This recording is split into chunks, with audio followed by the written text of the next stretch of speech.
Hi, I'm Greg.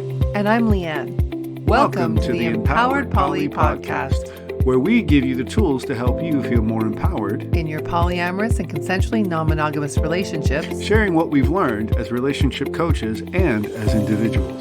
Empowered Poly is LGBTQ+, alternative lifestyle, and kink friendly. Thank you for joining us and enjoy the show. Hi, and welcome to episode 43, Being a Good Hinge.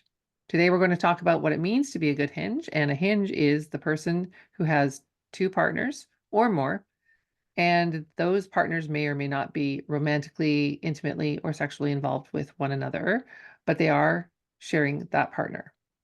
So we're going to give you about 10 things to think about. Do you want to start with the first one? Yeah, sure. Let's jump right in. So, this goes without saying, I think, because it's pretty much true with every relationship, regardless of dynamics or whatever, but maintaining clear communication, right? Be open, be honest, be transparent with your communication, be direct with all of your partners at all times. Avoid making assumptions or avoid communicating in a way that would leave assumptions to be made, and then just make space for their needs and their concerns, right? Um, one of the things I think that comes up a lot in this, where you've got multiple partners, is somebody feeling a little overwhelmed, maybe, and they don't have the ability to be able to make space for a partner or whatever, right? And so part of that would be, hey, I can't do this for you right now, right? I can't give you that right now. You'll need to find some other way to get that need met. That's all clear, honest, direct communication. It's okay to not be everything to everybody. Yeah. What do you think? Absolutely. I think that's a great point. One of the things that comes up for me in this communication piece, though, is oversharing, which Oh, yeah. Yeah. is a huge problem for some Right. people. So what do you mean by that? So when my partner, for example, partner A has an issue going on with them, it might be a mental health crisis. It might be a physical health crisis. It might be a family crisis. It might be not a crisis, but a, personal struggle in terms of you can name 100 different personal struggles, right? And I take that home to my other partner, my nesting partner, you, for example, and I share that with you. By doing that, I can alter how you perceive your meta, a meta being the metamor.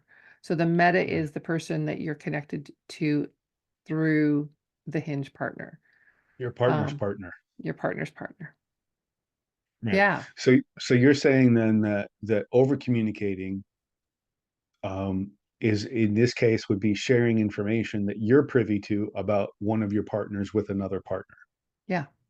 right? And not necessarily checking in or getting consent from one of those partners to share it, first off. And then secondly, here's the other piece: getting consent from the partner that you want to share that information with before sharing it, right? Because they may Right. not want to hear it. They may not want to know about it. It may not be something that they care about, right?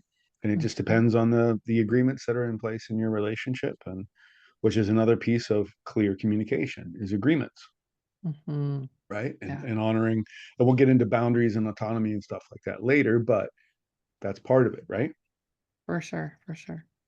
Yeah, and Yeah. if your desire is to have that kind of relationship where you can share things back and forth, getting consent is important. Might even have a standing agreement as well. But even if you have that agreement, I would check in. Mhm. Sometimes there's information that you're sharing on an intimate level with somebody. Um, it might even be things that you do together or things that you want to do together or whatever.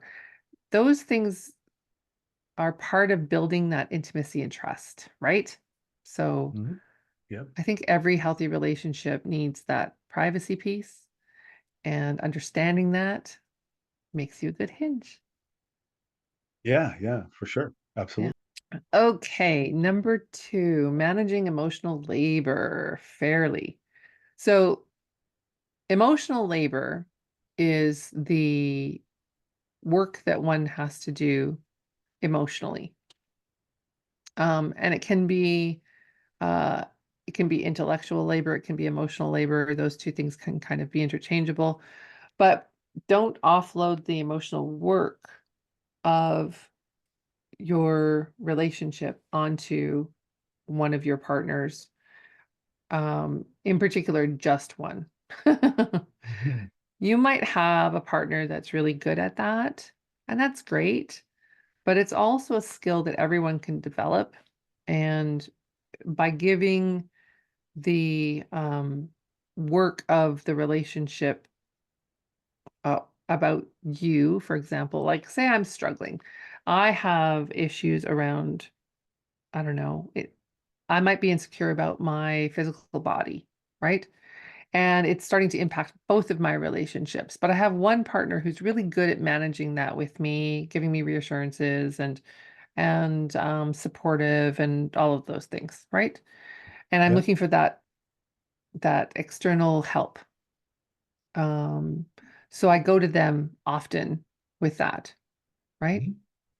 If I don't ever go to my other partner with that, first of all, they don't get to know that part of me. And secondly, I'm also reliant on one partner over another. Mhm. And that second partner doesn't ever really get a chance to explore what supporting me might look like, In that you area. know? Yeah. Yeah. So what I hear you saying is that with emotional labor, make sure that that's equitable, make sure that that you're kind of sharing that load. Is that what you're trying to say? Yeah, mental health struggles come to mind. I'm an anxious person, you know. Um, I mean, so much so that it sometimes sends me to hospital with chest pains, like we just had happen last week. Mm-hmm. So in that case, sharing that part of me might feel really vulnerable, and I might prefer to do it with one partner and not another. And that's fine. But at the same time, we are, as polyamorous people, usually developing fully realized relationships, right? Mm-hmm. And if we hide parts of ourselves from someone, we're not really giving them the opportunity to know us fully. Right, right. So Um, that's an so, example, right. So unless your relationships are structured in such a way that maybe you know about one partner not really wanting that from you, that's not the kind of relationship that they want, and right? you're okay with that, so you don't use you don't lean on that partner or look to that partner for that sort of support. Yes. And one of the great tools that's out there is the relationship smorgasbord chart. So you Mhm. can go through that with a partner and say, these are the things that I'm open to participating in with you. This is how Yeah, I want to show up in our relationship, yeah, right? yeah. And I find that a lot of people are resistant to doing that kind of work because it takes the flow, the organicness of the relationship I know. out of the, it's like, Yes. okay, what is this? Is this a medical inspection? Like, what are we doing here? But the reality is that it's necessary to have a healthy relationship so that you have, again, point number one, you're maintaining clear communication and you have a clear understanding of And you're not exactly what that making, yeah, assumptions. You're not yeah, you're making not making assumptions. assumptions. Exactly. Another thing that comes to mind about emotional labor is this idea of sort of emotionally dumping on one partner or another without checking in first Hmm. that that's okay, right? Just making the assumption that they're okay with it, just making the assumption that they have the time, space, energy, etc., capacity, Yeah. right, for that Yeah. emotional dump, right? Maybe you're challenged with something at work, maybe you're challenged with the kids, maybe you're challenged with X, Y, or Z. The point of this particular um, management of your emotional labor is doing some of that work yourself before you do that dump. Hmm. You know, don't just rely on your partner to help you through it. And that was a big thing for me. I had to learn that because I was an emotional dumper. I was just like, excuse me, while I take a big dump on you emotionally, you know, without And I'm really not into even, that. yeah, without checking in, without getting consent, without making sure that everything was groovy on your end or my partner's end or whatever. I would just blah, and just emotionally spew. And it caused problems, Sure. right? It Yeah, causes problems. So just it make sure does. that you're checking in with yourself. You're Yeah. doing your processing work on your own, Hmm. right? And you're not always relying by default on your partner or your partners to help you manage your emotional life. Yeah. One of the things that comes up for me about that is not being a partner's counselor, Yeah. right? Yeah. Like And I think you and I are kind of sensitive to that because of the work that we do. a little bit. Yeah, right. And Yeah. we have a clear boundary in place around that. Like, I don't want to be your coach. I don't want to be your counselor. I don't want to be that level of support for you. Hmm. I encourage you to find that elsewhere Hmm. along with me. I don't mind doing it on occasion, but I don't want Yeah. to be your coach, basically, Right. or your Right. counselor. Yeah. And we talk a lot about disentangling as part of our work that we've been doing over the last 4 years. And I think that is part of that. Mm. Stepping out of trying to, manage or help your partner through their relationship with someone else, their feelings about, how it's going or what their other partner needs, you know, it really kind of is important to separate yourself from that. Even Mhm. in a KTP situation, kitchen table Yeah. poly, where everybody hangs out together or spends time together or even lives together. Or I has work, multiple relationships within that community of living together, right? Like, it's not yeah, just you have multiple partners, but your partners are also partners with partners, and yeah, sometimes. it's Yeah. sometimes, yeah, sometimes, not always, but I think it's even more important in those situations because those boundaries get really, really fuzzy. Hmm.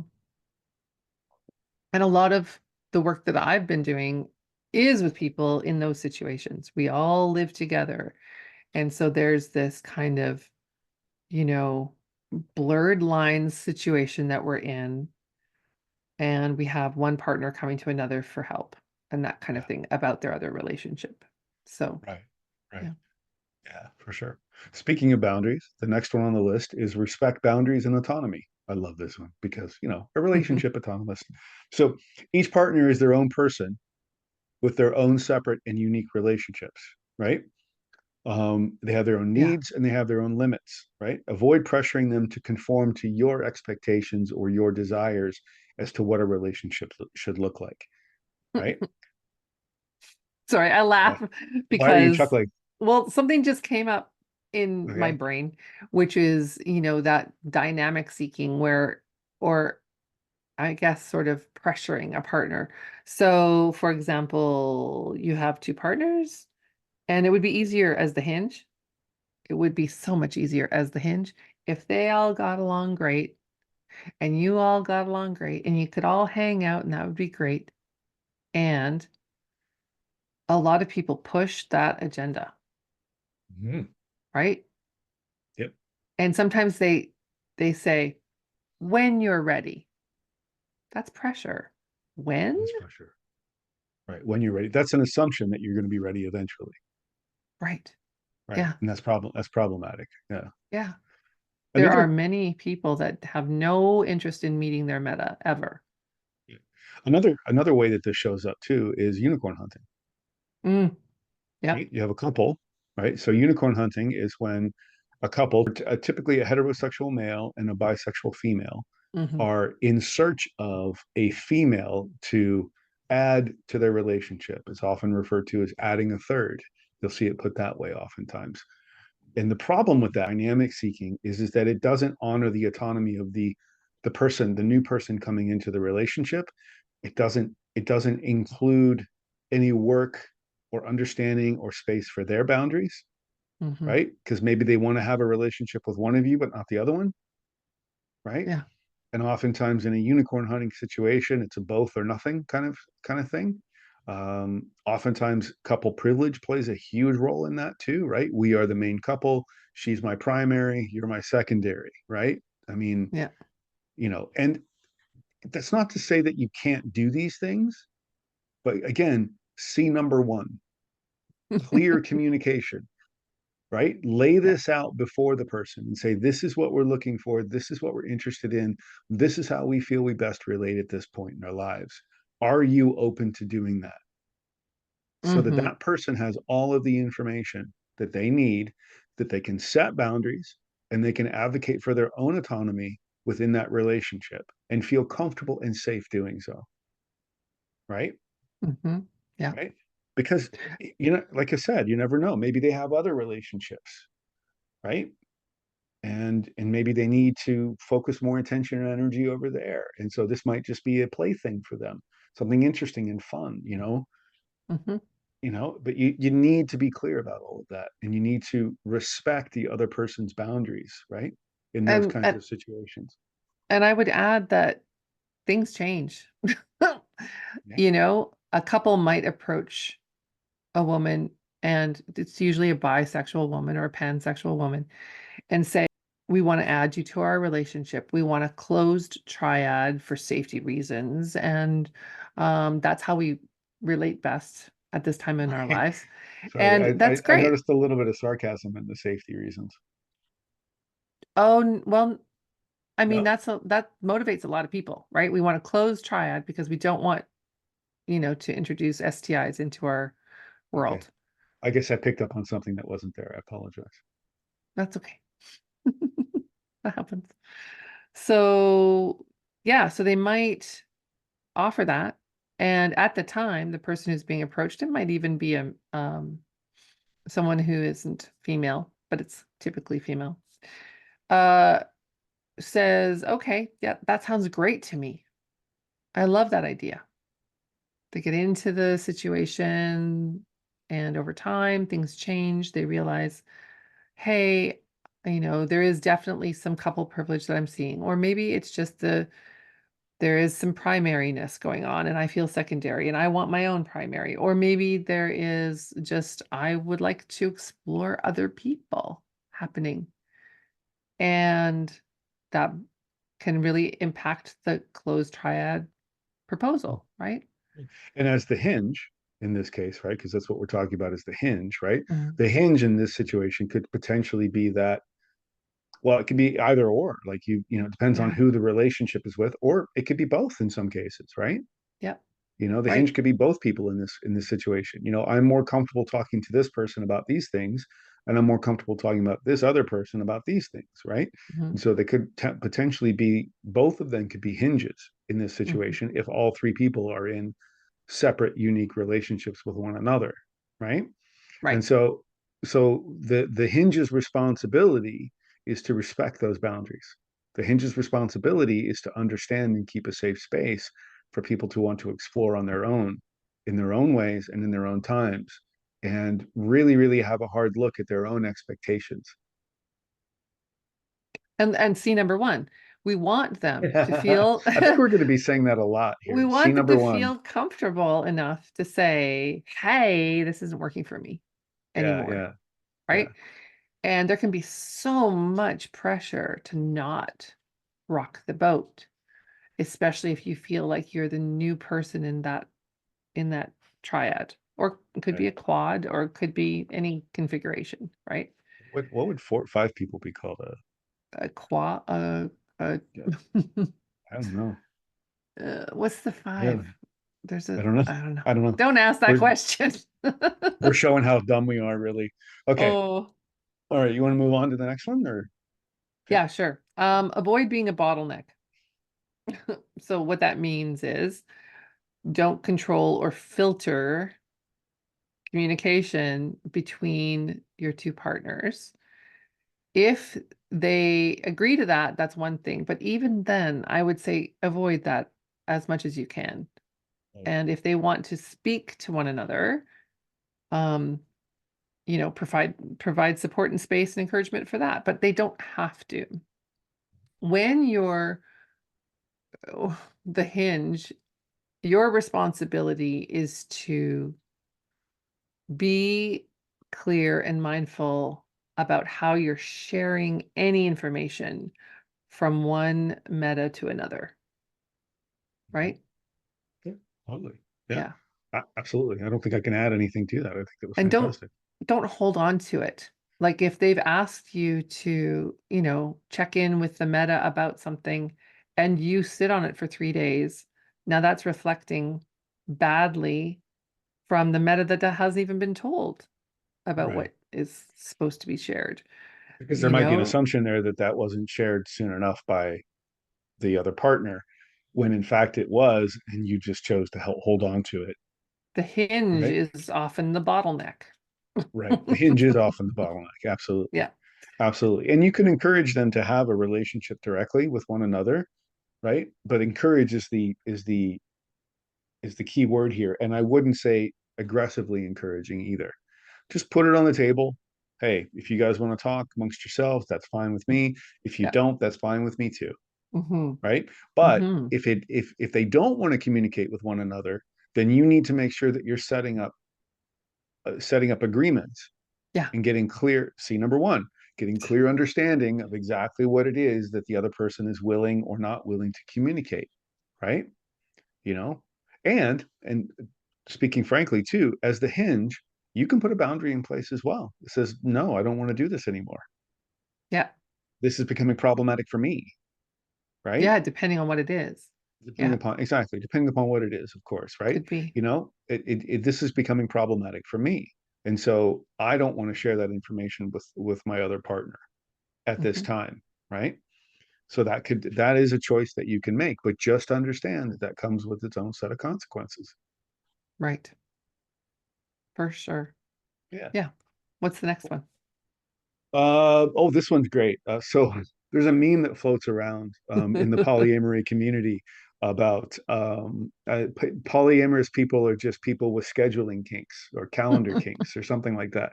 And so, yeah, so this one is handling scheduling thoughtfully. Balance time with partners fairly. I don't like the word fairly. I like equitable because fairness is quite subjective. Equity tends to be a little bit more concrete. Yeah. Um, Taking their needs, commitments, and quality time preferences into account. Okay. Yeah.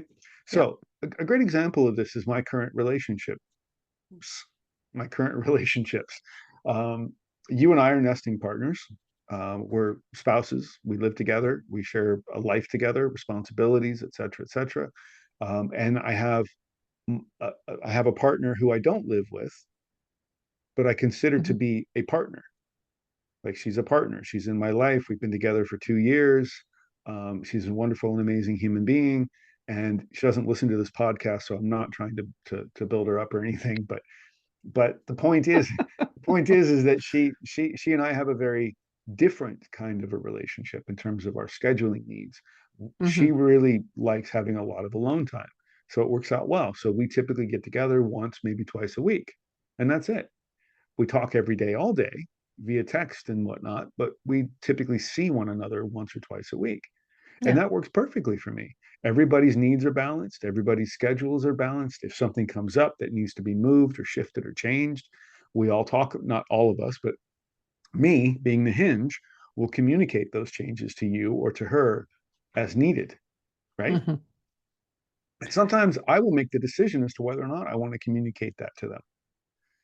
Is that necessary? Can I make this change without communicating that to them, and will it impact them in some way?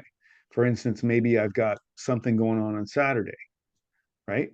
And Hmm. I want to do that thing with Alyssa. You've asked me to do something. So instead of communicating with Alyssa, I'm going to sit here and consider this, see the emotional labor piece. I'm going to Right. consider this before I bring it to Alyssa's attention because it might not Yeah. be something that I feel is worthwhile trying to reschedule.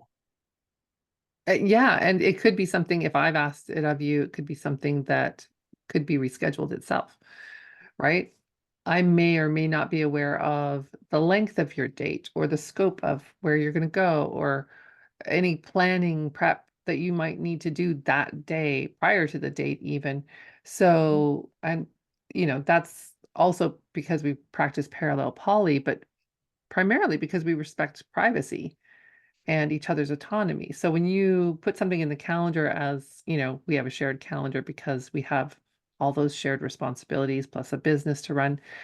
When you put something in the calendar as, I'm going on a date, um, there could be like an hour or two even before that that you need that isn't in the calendar, but is part of what you need to do to prep, right?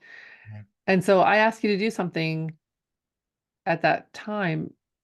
The conversation is ours to have, and you can negotiate that and move it to another time if it's non-negotiable, if it's something that has to happen that day for some reason. um I'm struggling even to think about what that might be. I was like, oh, Well, that's yeah, that's I a mean, good example. there's the classic, like, you've got an event that you want me to go to, Mm, and she has an event that I'm going to with her already, and it's only on those days. So you don't know the nature of what we're doing together on that Saturday. So yeah, you come to me and you say, hey, there's this thing happening on Saturday. I'd really love you to go with me.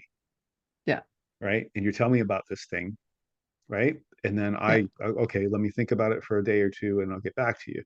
At that point, I might decide to go to Alyssa and say, hey, this has come up. Can we move our date to Sunday or to Friday?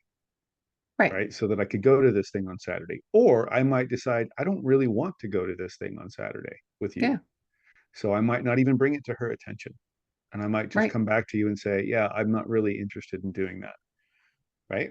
So it doesn't impact her, hmm, right? Because then I don't want to have to rock the scheduling boat, as it were, and for have sure, yeah, people moving everything around and trying to do, because that's just a domino effect in some cases. And depending upon how big your polycule is, it might be a rather big domino effect, right? yeah, So just checking in with yourself as a hinge, making sure that you are you're handling things thoughtfully and from an equitable standpoint, right? What's equitable for me? What do I want to do? That would probably be the first place to check in. What do I want to do? hmm, What's most important to me, right? hmm, What's the context around these things, right?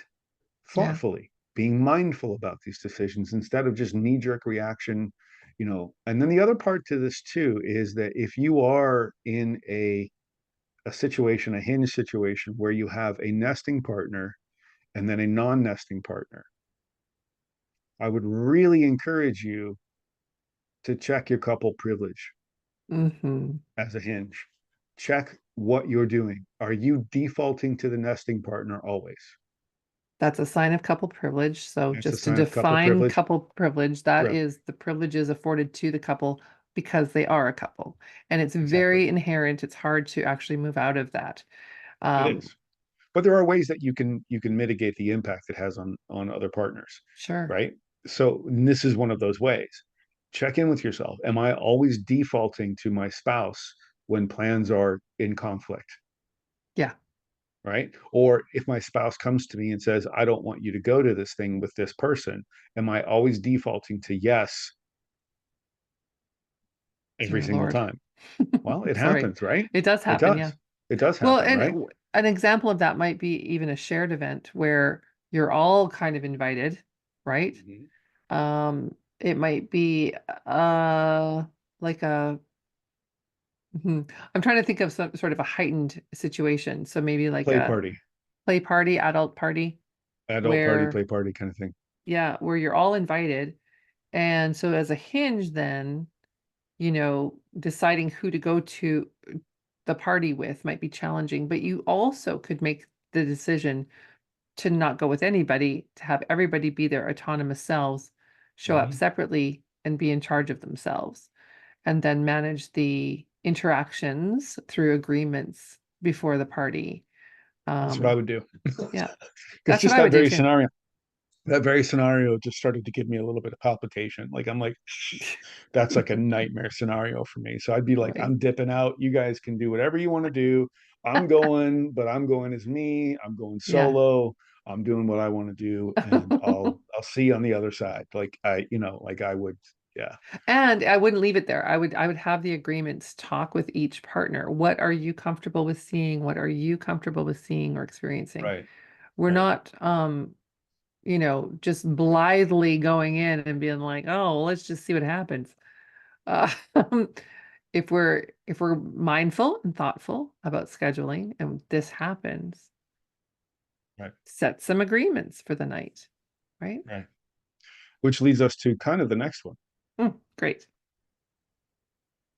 You're up. Take responsibility for your choices. If conflicts arise, own your actions instead of blaming one partner for another's feelings or for your own decision. We call that not throwing the partner under the bus. For example, I decide to go to one event and not the other, as per our previous example, right? There's a conflict in scheduling. I don't say, I can't go to that event with you because my other partner doesn't want me to. That's not taking Mhm. responsibility for the agreement. Nope. I've agreed to go. I am a sovereign being. I take responsibility for that. So I say, I'm Right. not available that night. Right. I have other plans. Or those plans need to change because I have an event that I really want to go to. I don't even have to mention my other partner if we're parallel for certain. But just as kind of a kindness, Yeah. because typically, any issues between metas have been caused by having a hinge not take responsibility.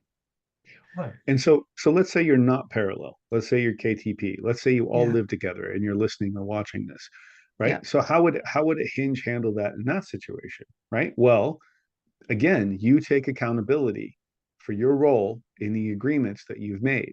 Yep. So if one partner, you have an agreement with one partner that says, we agree to practice safer sex protocols with everybody outside of our connection, right? Our relationship. So that would Hmm. include other partners, even within the KTP environment, Yeah. Using right? barriers. Yeah. Using barriers with those partners, right? And so let's say, for instance, one of those other partners comes to you and says, hey, I don't want to use barriers anymore. Your response needs to be in accordance with your responsibility in the agreement that you've made with your other partner, Hmm. not my partner won't let me take my condom off. Right. That's not that's not taking accountability. That's not being responsible. The responsible thing to do is that's not something I'm comfortable with, Right. or that's not something I can agree to. And if you have an intention to negotiate that with your other partner that you have the agreement with, um, keep the responsibility in place and say, I am not comfortable with that right now. Have the negotiation before you change the agreement, right? Go back to the first partner that you made the agreement with and say, listen, I know we have this agreement in place. I feel inclined to want to be barrier free with my other partner, and I would like to explore that. How do you Mm-hmm. feel about that? What do you need? And they might say, well, then we start using barriers, right? Right. And then you And have a choice to make, that's right? right. Whether or not you want to do it, right? But I think oftentimes what happens with hinges is they don't think that through.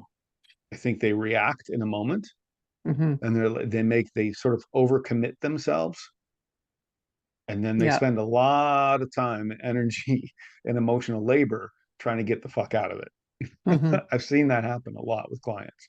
It's Yeah. like they said what? Why did they do that without crossing the T's and dotting the I's, right? It's not that you have to check with other people. If you make that decision in that moment and say, yes, I want to be barrier free with you, let's go do that. That's your choice. You have Yeah. autonomy to do that. Yeah. But just understand that there is still an element of responsibility to that Hmm. where the agreement with the other partner is concerned. You then go to that other partner and say, hey, I did this thing, Yeah. right? I And did then this thing, not they I was can make, forced to do this thing, yeah. not I didn't think you would care. None of that. Take full responsibility. I did this thing, Yeah. Not, right? not my partner really wanted to, so I did. Yes. Yeah, yeah. Or they begged me to, or they guilted me into it, whatever. None of that. None of that. Just simply own it and say, I did this thing. I made this decision to do this with this person. And I know that that now impacts us in some way. And I'm open to talking about that and working through it. Right. And then they have full information to make fully informed consent decisions Yeah. around their sexual practices with you. Yeah. And maybe it's just something as simple as, okay, thank you for telling me. So I want to do barriers now for the next 3 months. And I would request that you get tested twice in that time. And then after the 3 months, we'll revisit and see where Yeah. we're at. And if they refuse testing, you have another decision to make. Are you comfortable with that? Are you comfortable with just getting yourself tested? Mm, that's a Right. whole other podcast. There is one actually Yeah. on safer sex. So if you Yeah. if you are interested in that topic, please check that podcast out. Right. So ultimately, I think, and this is actually one of the ones that's really probably the biggest one for me, I think, of all of these, is because it is so prevalent Hmm. in in in in polyamorous and non-monogamous relationships. We hear it all the time. I All the can't time. do that because my partner won't let me. I can't do that. Even saying I can't do that because I've agreed with my other partner not to is still not okay because you're still implying that if the other partner hadn't asked you, you would be able to do it. Right. That's And still that might be problematic. true, but the It might be point true, is but you have an agreement. well, not only that, but you've agreed to it. That's right. Right? You've agreed to that agreement, that contract. Your role in that is then to honor that and not throw your partner under the bus or try to blame them or make it seem like it's not something that you would do if you had a preference. Because Right. that's none of their fucking business. Because you've already made the agreement. It's disrespectful to the Yeah, person that you have the agreement with. totally. It's a great point. It's absolutely disrespectful, Yeah. right? So Yeah. as a hinge, just remember, take full responsibility for your role in the agreements that you make. Be accountable to them and do not throw partners under the bus. That is the fastest way to build up breaches of trust in a relationship And resentment. and Yeah. resentment and contempt, Yeah. the whole ball of wax. Cool. Shall we move on? Yes. All right. Support each partner's well-being. I mean, this is kind of, I mean, do we need to say this? But yes, we do. uh, be We attentive do. to Yes. yeah, be attentive to each partner's emotional health, ensuring that they feel validated and cared for. Yeah. Don't take them for granted. Now, the way this shows up for me, both personally and professionally, in my experience, has been that oftentimes um, we we can take for granted the established relationship, Mm-hmm. right? So Yeah. if you have a new relationship with somebody and you have an established relationship with someone, we will often take for granted the established relationship. You and I were just discussing this the other day, Yeah. right? As it Yeah. relates to some of the work that we do, right? And so we have an established relationship. Say, in our case, we've been together for what, 10 years now, 10 years. Um, and somebody new comes into your life, right? There's a tendency, sometimes unconsciously, to take our relationship for granted, Oh, yeah. Put it right? on the And back so burner because I trust that it's going to be there, right? We've got exactly. an established foundation. We've been through a lot together, and you haven't left me yet. Right. Right? Right. There's also that whole new relationship energy hormonal cocktail going on. Yep. And you can learn more about that in the other podcast called New Relationship Energy. But Look at that. it's a biochemical response. And so Yeah. you're kind of uh most people are really impacted by that. And Yeah. so it actually creates an anxiety around the new relationship and a desire to protect it. Yes. Yeah. Yeah, Yeah. it's like you want to, it's like this baby egg that you want to protect because it's so fragile, right? Whereas the Hmm. established relationship is this solid rock that you could Hmm. do pretty much anything to and it won't break, right? Yeah. But the Which is reality a is not true. that's not true. That's not true. So you need No. to be careful, especially when you're dealing with new relationships. Now, let's say both are relationships or there's multiple relationships that are established relationships. right? There might be a tendency on the Hinge's part to sort of dip out of everything, Mm, right? Because every relationship is going great. Every relationship is fine. I don't really need to invest. I don't really need to continue to do anything over and above what I'm doing, which is bare minimum right. stuff, right? And so when we talk about being attentive, attentive doesn't mean just sitting in the same space with your partners. Attentive means paying attention, right? Actively, proactively being Yeah. involved and invested in the relationships on an ongoing basis. And some people might say, well, what if I don't have the energy? Tough shit. But don't You've have that made many this choice. relationships. You've made this choice. If you don't have the energy for this many relationships, then don't do it. Yeah. Right. Yeah. Which I don't think this is one of our things here, but I think this is probably a good place to put this. And that is that know your capacity, Hmm. right? There's something in the polyamorous community called your polysaturation level. Yeah. And the reason that it's called polysaturation level is because there's a point where you realize, wait a minute, I don't have the capacity for any more relationships. I just can't do it. I cannot give the emotional investment and emotional attention, attentiveness required to be able to fully develop those relationships and create loving, lasting bonds. You have to know when that is for you. You have to know Hmm. where that I call it polysat just because I like to sound cool. You have to know where that polysat level is for yourself, right? Yeah. I mean, for me, Because, it's yeah, two, and it's been two for a couple of years, and I'm perfectly happy with that. Now, that doesn't mean that if something comes along that I might not consider it, but I'm going to really have to consider it because my polysat level is pretty much maxed out, right? because time, energy, and resources are finite, you know. Exactly. Yeah, love is infinite. I'm going to love everybody, right? Okay, well, I'm going to love everybody from right here in my chair in my house, and all y'all can fuck off, you know? Yeah. Yeah.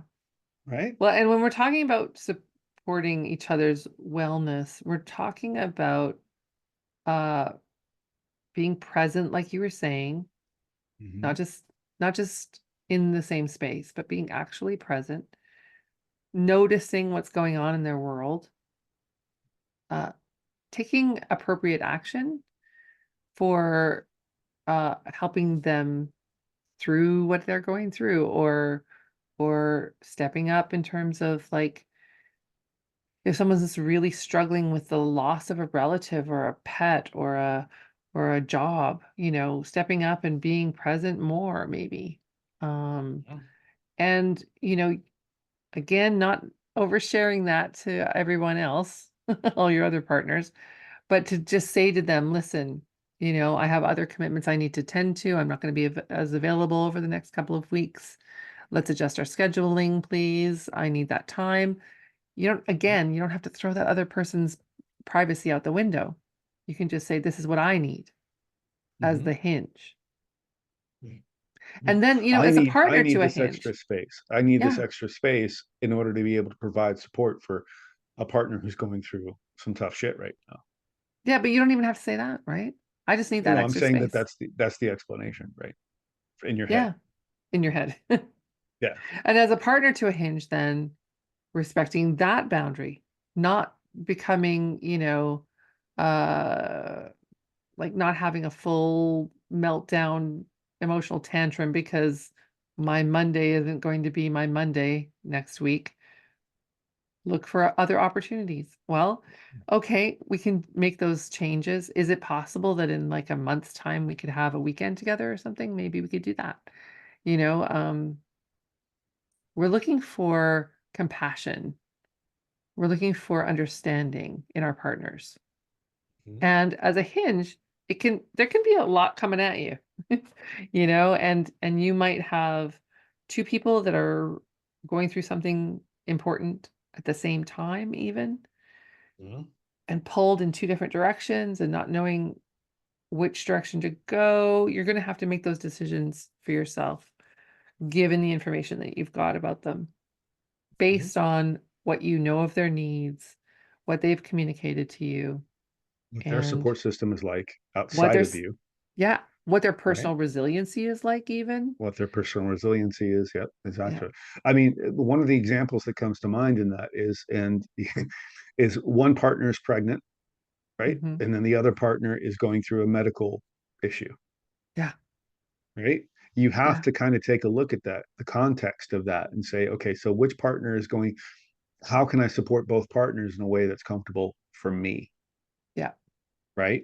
And if one or the other of the partners is leaning on you too much, you need, as the hinge, to be willing to say, hey, I need you to look elsewhere for some more support because I cannot be all of this to you right now because I have this other thing going on that I need to also deal with, And right? that's a real important, I think, um, foundational piece to polyamory that we don't talk about enough Mm. is in monogamy, you have an assumption about your partner's availability being, you know, uh, they're available to you At all and times. at all times through everything. And there is a sense of that that you can have with a partner, depending on the dynamic and the person.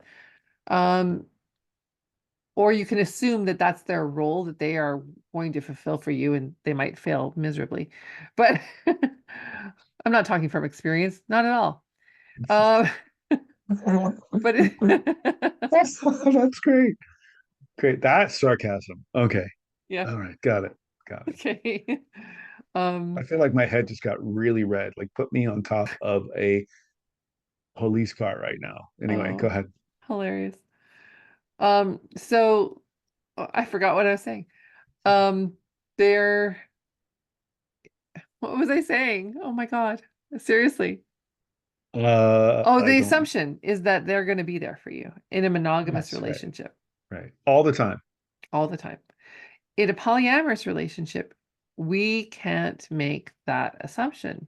And it's our monogamous mindset or our mononormative programming that Mhm. kicks in when we think, I want my partner there. I want my partner there for all my medical appointments. I want my partner there throughout my pregnancy. I want my partner to do this, that, or the other thing as if they were my only partner and I was their only partner, right?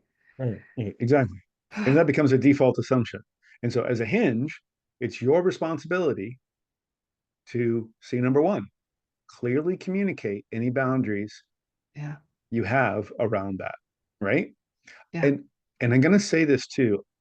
One of the hardest parts about doing this as a hinge is when you have an established relationship, right? Hmm. And the established partner is the one that has the expectation that you're going to be there always, Especially if right? you've opened up after monogamy. Is that what you're talking about? Yeah, exactly. Yeah. So you've opened the relationship up, especially if you haven't done the work of disentangling or differentiating, which is frankly the most skipped step when mono relationships are opening up to non-monogamy or polyamory. But Mhm. we'll get to that in a minute. So point is that if you haven't done that work, the tendency can be to default to that other established partner. And then by extension, you're then not available for the newer partner in this case, Mhm. right? Yeah. Right? Because you don't want to lose that established relationship, right? There are Yeah. default programs, patterns, routines, expectations that haven't been discussed, right? You know what I say about expectations, right? Unspoken expectations are reinforced resentments, Right. right? Indeed. So if I don't speak to you and say, hey, I have this expectation of you, then I am reinforcing the resentment that I want to have about you so that I can stay in my victim story. But anyway, again, that's another podcast probably. Probably. Point point being though that you as the hinge must take responsibility and take a look at those things and say, is this something that I'm doing? Am I Hmm. defaulting or leaning more towards the established relationship, or am I defaulting or leaning more towards the new relationship? That's Right? very common. Yep. Both of those things are incredibly common, and it's a difficult place to be. Like A- we're And not here to again, try to admonish anybody. We're just trying to acknowledge that these things happen unconsciously, And the Yeah. way to mitigate any sort of damage, right, or ruptures Yeah. in your relationships is to be mindful and aware of this as And you're moving through. it doesn't have to be equal, right? No, right. So when we're talking about, for example, the situation that you created, the pregnancy versus the medical concern. So both things are going to happen over a long period of time. I'm assuming both are significant in terms of impact on their lives and their maybe energy capacity, time, resources, all those things. And so Mhm. as the hinge partner, really doing the check-ins, making sure that you're connecting to your partners, even when you're not with them, having opportunities to check in.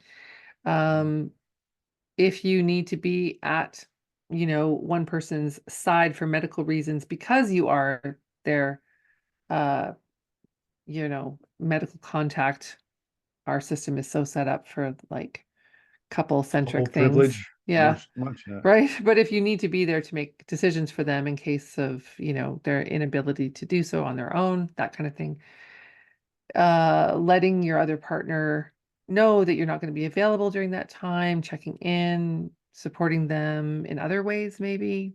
Um, we can get creative around that, right? Yeah. And then as the partners again, recognizing the position that the hinge is in.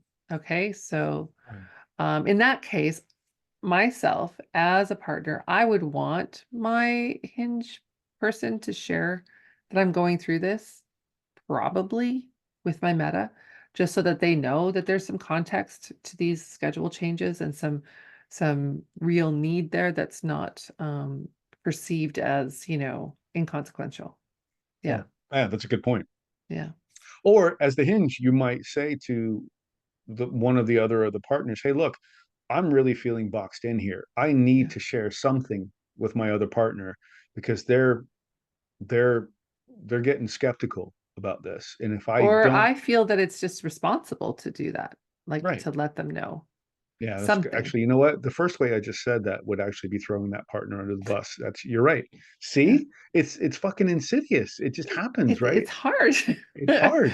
Yeah. But the point is that I checked in with myself and I was like, wait a minute, that doesn't sound right. So Yeah. instead, it would say you would go to one partner and say, hey, I'm feeling boxed in here. I feel like I need to share some of this information with my other partner just so that they have context and clarity and that I'm not trying to lead them on or, push them aside in any way, shape, or form, because Yeah. that relationship is very important to me as well. So, do I have your permission to share at least something about what's happening with you? Or, if it's a medical concern, I don't have to be specific about what it is, but you can just say that it is a very big medical concern Yeah. and it's something that's ongoing and it's something that she has requested or they have requested that I be as much a part of as I can be. Right. Right. Right. Yeah. Right. Yeah. Cool. Absolutely. Speaking of which, Okay. I think that leads us to the next one. Yeah. So recognizing power dynamics, being aware of how your actions and choices impact each partner, especially if there are differences in experience, hierarchy, or emotional investment. Mm. So a little while ago, we talked about that relationship smorgasbord idea of getting clarity about what each partner is willing to participate in with you in a relationship. Some people want to be very involved in many, many aspects of your life, and some people are very comfortable not being involved in other aspects. Like, for example, I have a partner who has children. I won't probably meet those children, and I don't have a problem with that. He's not fully out as poly, and I protect his privacy at all costs and have no need to be involved, right? So if we were going through that smorgasbord, children involvement, I would X that out. It's not required. Um, And you've taken responsibility for that. right. You've taken responsibility for that piece of I'm not going to out him. I'm going to be very careful about the language that I use about other partners and in social media posts and being out and about in the community and stuff, right? Yeah. So you take ownership and responsibility for that. Yeah. Indeed. I'm trying not to say right because we say right way too much. I think it's probably a drinking game by this point, Yeah, the empowered poly right? drinking game, right? When we're talking about people's different levels of experience, like for example, with that example that you just used previously, the pregnancy and the medical condition, those two things might be very impactful for the partners that are experiencing them. For someone looking from the outside in, a pregnancy is sort of, it's just part of life. And if you've been pregnant before, it's not that big a deal. And yeah, you might have some morning sickness or, there are pregnancies that are high risk, and there are certain times where it gets very dicey. But um that might be the take that someone has about that particular person's situation. But they, as a first time pregnant person, first time parent to be, might have a lot of anxiety. They might have difficulty sleeping. They might have um, major concerns like financial concerns or trying to finish schooling in a hurry or all kinds of things, right? It can be stressors. It's not just a pregnancy. You know what I Hmm. mean? Hmm. And so perception is really important, and understanding someone's experience with their circumstances. Are they adept at this? Is it new for them? Is it scary? You know, if we make assumptions and make blanket statements about it, we aren't stepping into it with them. We're stepping back, Hmm. and we're uh, creating a judgment, which can Hmm. be part of a power dynamic, right?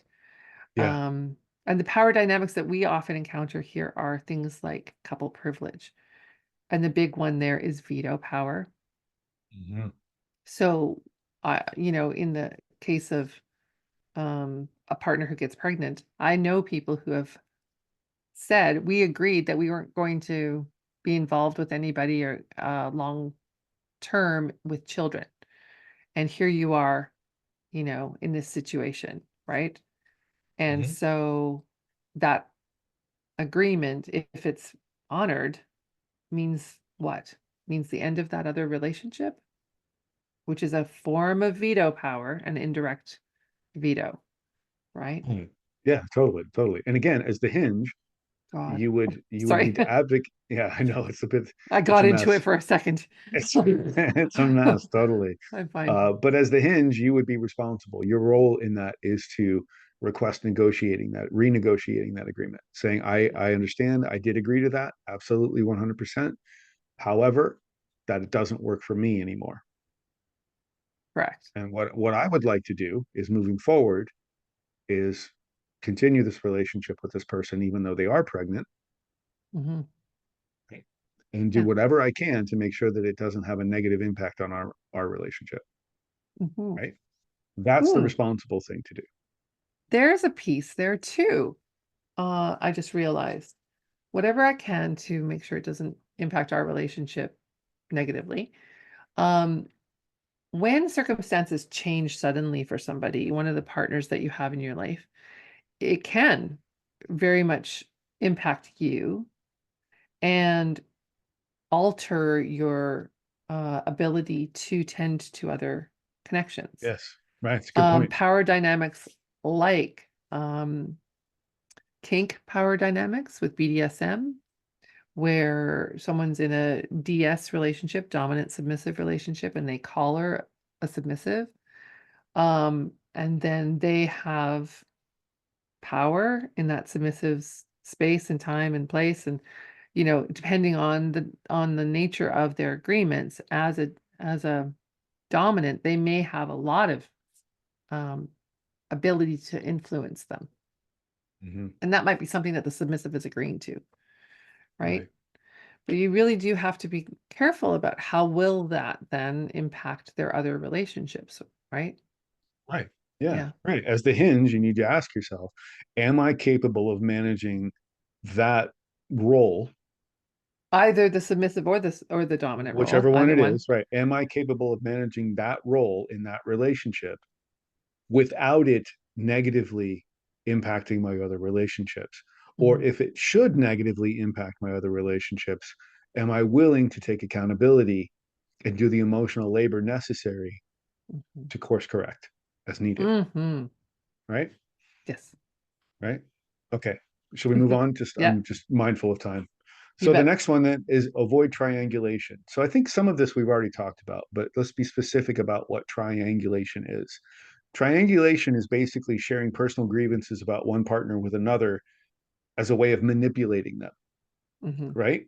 So triangulation is when we actually are intending to influence let's say our shared partner. I want our shared partner, if you and I had a shared partner, I want our shared partner to do something my way, do something for me, for my Uh, benefit. They're not complying or they're hesitant.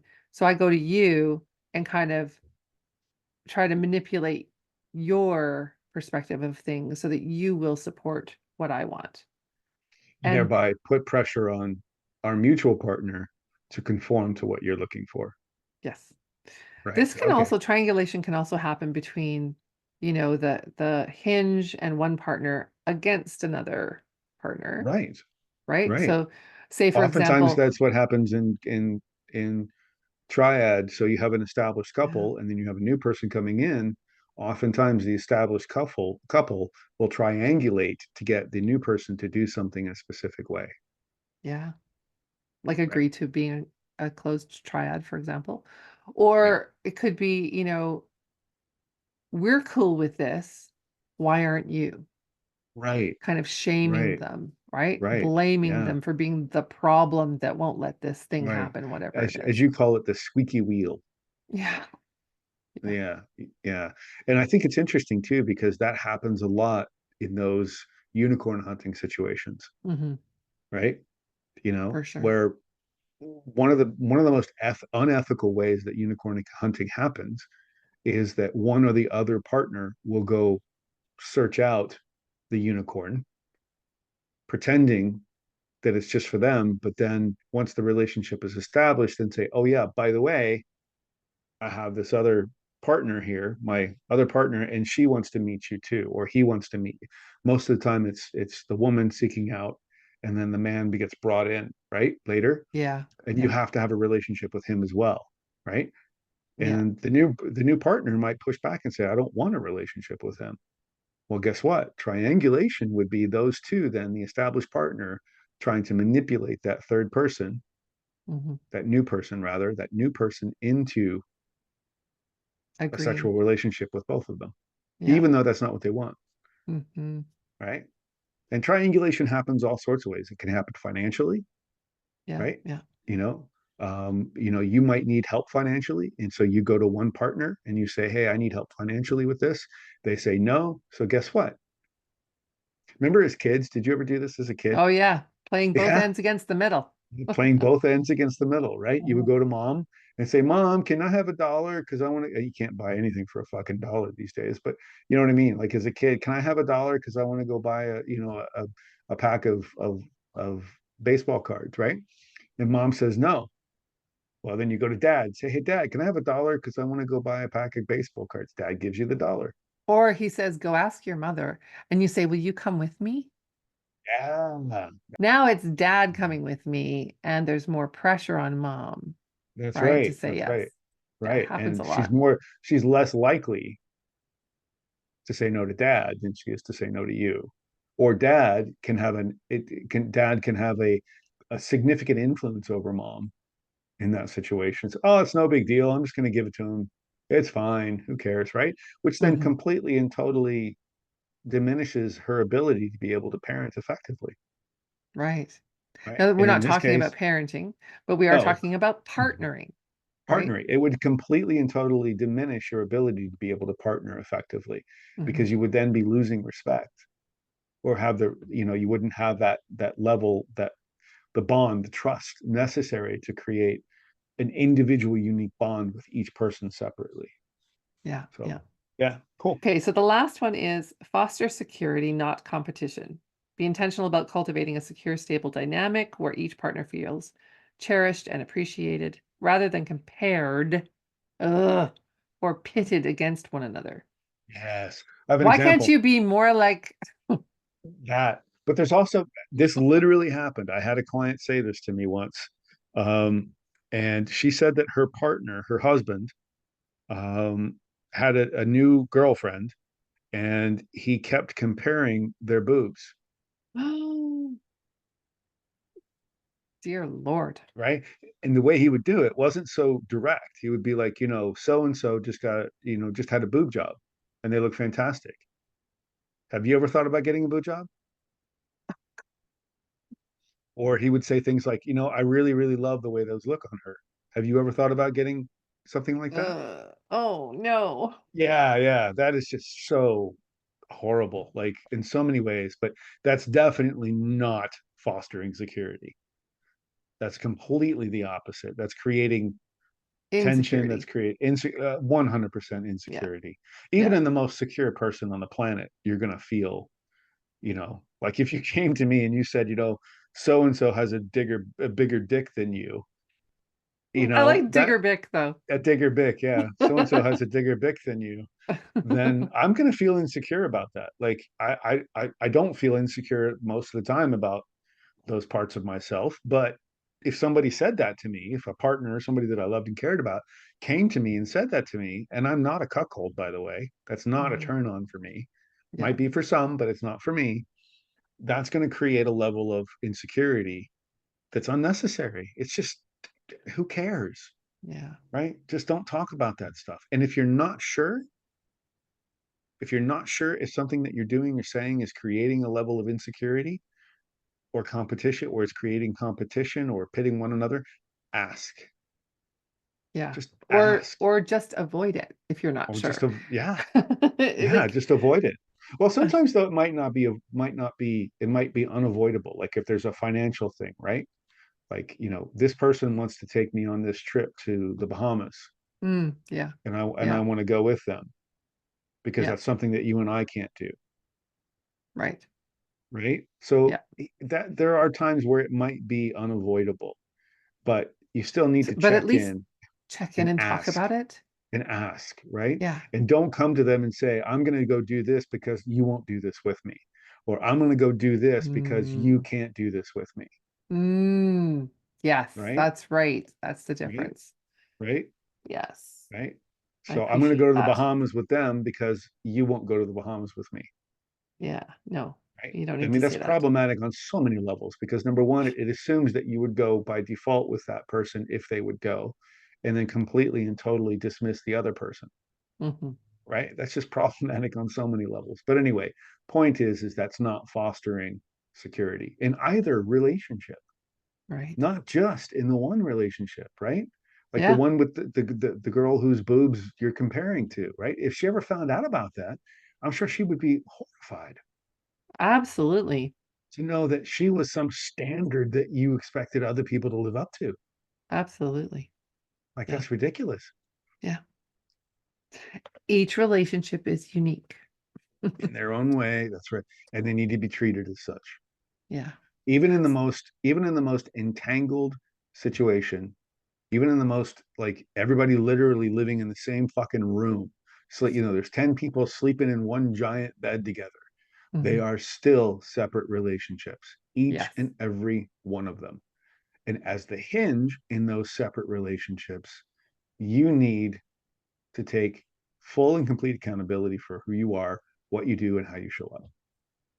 Yeah. And also don't forget to have some me time to recalibrate, reflect, do the things that you need to do in your life that aren't partner related. And That's don't let anybody guilt you into not doing that. that's right. That's part of you and your personal self growth, self care. Yeah. Okay. So one thing that we wanted to talk about quickly before we leave is our Yes. new course that has launched now. You're going to hear about it probably in every podcast, but it does relate quite a lot to this because as we spoke about earlier, lots of times we have very problematic, difficult habits in thinking and behaving and even speaking that we need to disentangle in order to have a healthier relationship and find our autonomy and ourselves, our own identity within a relationship. I don't know about Mhm. you, but the models I grew up with, they didn't do that. And it caused a lot of problems, Yeah, long-term yeah, issues. Yeah. for sure. Yeah. So this course is we've we've endeavored to make it affordable and Hmm. easily accessible. It's something you can do in your own time. It's only 4 modules, 100 minutes long. That's total, in and out. Yeah. It comes with all sorts of different resources and stuff that you can use while you're doing the course. It's available for purchase on our website at www.empoweredpoly.ca. So you can go there and purchase it. It's super affordable, and we highly encourage you to check it out because I'll tell you, it's life changing. And as I had Yeah. mentioned earlier, if you're in a situation where you're opening up your relationship, the work of disentangling and differentiation is the single most skipped step, right? Hmm. And this work of pulling apart and identifying each other as individuals and recognizing your own autonomy and your own needs and your own responsibility within your relationships is massively important to having healthy relationships. Hmm. And remember, Choose love. and keep it kind. We'd love to hear your comments, questions, or topic suggestions. Don't forget to subscribe. And you're invited to join our Facebook group, Empowered Poly Relationship Support. You can reach out to us on our websites, greggmillion.com LeanneMillion.com, and empoweredpoly.ca, where you can check out our courses and find more information. and follow us on our socials. Instagram, Facebook, and TikTok. Yeah, nobody's going to listen to this anyway. Why did we even bother? Right?